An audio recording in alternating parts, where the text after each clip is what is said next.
అందరికీ నమస్కారం. ముందుగా ఇక్కడికి వచ్చిన మా మెగాస్టార్ చిరంజీవి గారికి, మెగా అభిమానులందరికీ, సినిమా అభిమానులందరికీ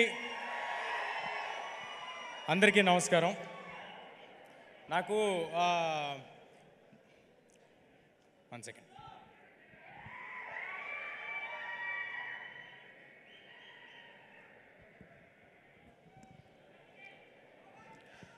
నాకు మామూలుగా మైక్ ఇస్తే మాట్లాడేస్తాను, కానీ ఇవాళ ఎందుకో కొంచెం టెన్షన్గా ఉంది.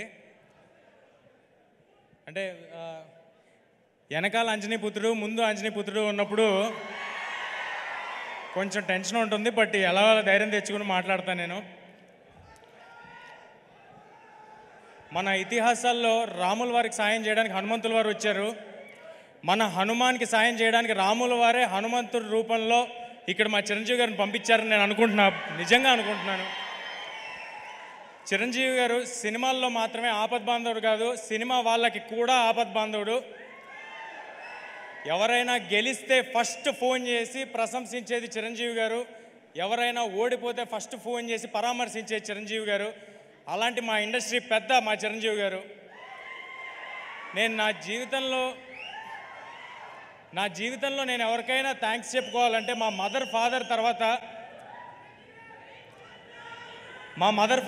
నేను ఎవరికైనా థ్యాంక్స్ చెప్పుకోవాలంటే అది చిరంజీవి గారికే. ఆయన్ని చూస్తూ పెరిగాను, ఆయన్ని చూస్తూ ఇండస్ట్రీకి వచ్చాను, ఆయన్ని ఆదర్శంగా తీసుకుని సినిమాలు చేస్తున్నాను. నేను ఆయన ఏకలవ్య శిష్యుడిని నేను అనుకుంటున్నాను.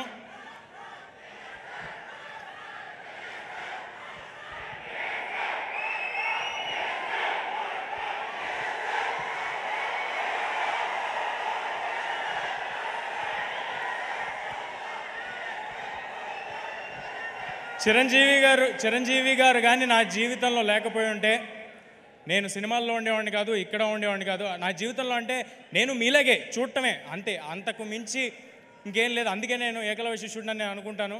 అలా చూస్తూ ఇండస్ట్రీకి వచ్చాను. ఇవాళ మీ ప్రేమ ఇక్కడ నిలబెట్టింది నన్ను. సో నా ఉనికికి, నా ఉన్నతకి కారణమైన చిరంజీవి గారికి పాదాభివందనం సార్.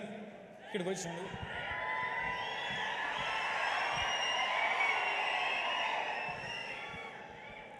ఇక మా డైరెక్టర్ స్టార్ మెగా స్టార్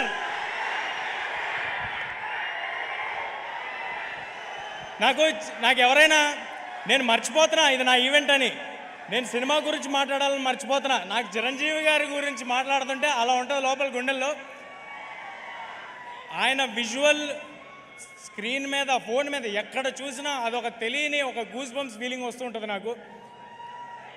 నేను జస్ట్ ఒక చైల్డ్ యాక్టర్ అండి, ఏ బ్యాక్గ్రౌండ్ లేకుండా ఎవరో నన్ను చూసి సినిమాలో పెట్టుకుంటే ఆయన ఇంట్లో పిల్లలతో సమానంగా నన్ను చూశారు. 4 సినిమాలు చేశాను. దానికి అది నా లైఫ్ లాంగ్ గుర్తుపెట్టుకుంటాను. ఆ హంబుల్నెస్ నా లైఫ్లో నేను అలవర్చుకోవాలని నేను అనుకుంటాను. ఇక మా డైరెక్టర్ ప్రశాంత్ గారి గురించి మాట్లాడతాను. ఏదైనా సినిమాకి A to Z 1 to 4 ఎవరు అంటే ఒక 4-5 పేర్లు ఉంటాయి. కానీ ఈ సినిమాకి A to Z మాత్రం ప్రశాంత్ వర్మ గారు. ఇది ఆయన కన్న కళ. ఆయన నన్ను ఒక ఆయుధంలా వాడి ఒక రామబాణంలాగా ఇండస్ట్రీలోకి వదిలేరు. I'm very very thankful to Prashanth గారు.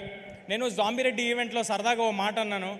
ఒకళ్ళు హీరో అవుదాం అనుకోవటమే చాలా చాలా కష్టమైన విషయం, కానీ ఒకరిని హీరో చేద్దామని పూనుకున్నాడు మా ప్రశాంత్ వర్మ అన్నాను.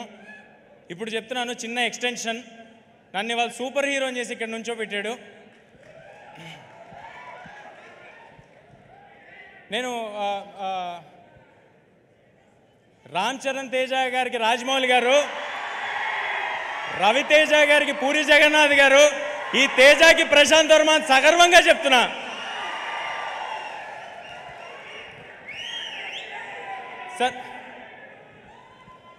సార్ నాకు ఆయనకి క్రెడిట్ ఇవ్వటంలో ఏ మొహమాటం లేదు. నేను ఉత్సవ విగ్రహాన్ని మాత్రమే, మూల విరాట్ మా ప్రశాంత్ వర్మ.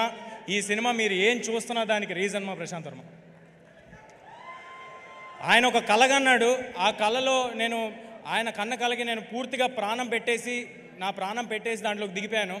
కానీ మేమిద్దరం ఉంటే సరిపోదు, దీనికి దీన్ని నమ్మి మా వెనకాల కొండంత అండగా స్ట్రాంగ్గా నిలబడిపోయిన వ్యక్తి, మాకంటే ఎక్కువ నమ్మిన వ్యక్తి మా ప్రొడ్యూసర్ నిరంజన్ గారు. Sir thanks a lot sir, thanks a lot for your support. మీలాంటి వాళ్ళు బాగుంటే ఏదైనా సినిమా హీరో కోసం హిట్ అవ్వాలి, డైరెక్టర్ కోసం హిట్ అవ్వాలంటూ ఉంటారు. ఈ సినిమా మీకోసం హిట్ అవ్వాలి సార్. మీకోసం హిట్ అయితే మేము అందరం బాగుంటాం. ఇలాంటి సినిమాలు చాలా వస్తాయి, ఇలాంటి అంబిషియస్ ప్రాజెక్ట్స్ చాలా వస్తాయి. చాలా పాజిటివ్ పర్సన్ నిరంజన్ గారు. ఈ ప్రైమ్ షో బ్యానర్కి ఈ 2024లో చాలా పెద్ద హిట్ హనుమాన్తో రావాలని కోరుకుంటున్నాను.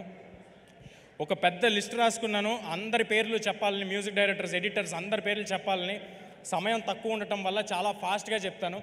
ఈ సినిమాలో ఎవరు కూడా ఇది ఒక జాబ్ లాగా అనుకుని వర్క్ చేయలేదండి. అందరూ అహర్నిశలు ప్రాణం పెట్టి సినిమా సక్సెస్ కోసమే వర్క్ చేశారు. కెమెరామ్యాన్ శివేంద్ర గారు, మ్యూజిక్ డైరెక్టర్ హరిగౌర గారు, అనుదీప్ గారు, ఆర్ట్ డైరెక్టర్ నాగేంద్ర గారు, మా పబ్లిసిటీ డిజైనర్ అనంత్ గారు. ఒక 24 అవర్స్ ఉంటే ఏ నిమిషంలో ఫోన్ చేసినా ఫోన్ ఎత్తేవాళ్ళు మా వంశీశేఖర్ గారు మా కోసం నిలబడిపోయారండి స్ట్రాంగ్గా. ఇది మన సినిమా, మనం అందరికీ తెలియపరచాలని నిలబడిపోయారు. మా హ్యాష్ట్యాగ్ మీడియా మనోజ్ అందరూ అహర్నిశలు వేరే పని పెట్టుకోకుండా హనుమాన్ అనే సినిమాని ఎంత గొప్పగా మీ అందరి దగ్గరికి చేర్చాలని నిలబడిపోయారు. నేను చెప్తుంటే మర్చిపోతుంటా, బట్ మా ఆర్టిస్ట్స్ని కవర్ చేసేస్తాను. మా సినిమాలో హీరోయిన్, నేను ఎప్పుడు హీరోయిన్లు మర్చిపోతుంటాను, సో ఫస్ట్ ఈసారి అందుకే హీరోయిన్ పేరు చెప్పేస్తున్నాను.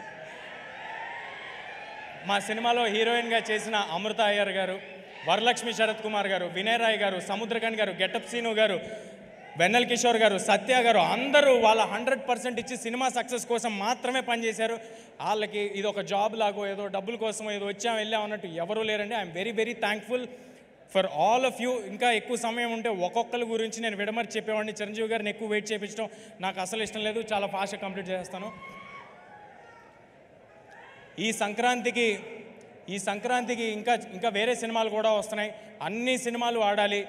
మహేష్ బాబు గారి సినిమాలో యాక్ట్ చేసి పెరిగినోడిని, నాగార్జున గారితో యాక్ట్ చేసినోడిని, వెంకటేష్ గారితో యాక్ట్ చేసినోడిని. అన్ని సినిమాలు చాలా బాగా ఆడాలి. వాటిలో హనుమాన్ కూడా ఉండాలి. ఈ సంక్రాంతికి హనుమాన్ థియేటర్స్లో వస్తుంది. హనుమాన్ ఈ సినిమా నిలబడుతుంది, ఈ సినిమా మమ్మల్ని నిలబెడుతుంది, గ్యారంటీగా చెప్తున్నా. ఈ హనుమాన్ అనే సినిమా ఒక సూపర్ హీరో సినిమా. ఒక మామూలు కుర్రాడికి, ఒక బలహీనుడికి, ఇప్పుడు నన్ను చూస్తే బలహీనుడిలాగా ఉంటాను కాబట్టి ఇప్పుడున్న సిచ్యువేషన్కి కూడా సరిగ్గా సరిపోద్ది. సో ఒక బలహీనుడికి హనుమంతుల వారు పవర్స్ సడన్గా ఆయన ఆశీస్సులతో వస్తే ఏంటనేది ఈ సినిమా అండి. అందరూ తప్పకుండా Jan 12 థియేటర్స్కి వచ్చి చూడండి. ఇందులో ఫన్ ఉంటుంది, పాటలు ఉంటాయి, సూపర్ హీరో యాక్షన్స్ ఉంటాయి, మీ ఒళ్ళు గగ్గురుపరిచే లాంటి, నేను ఎక్కువ రివీల్ చేస్తానేమో, మీకు గూస్ బంప్స్ మూమెంట్స్ ఉంటాయి డెఫినెట్గా. On Jan 12 please come to theatres.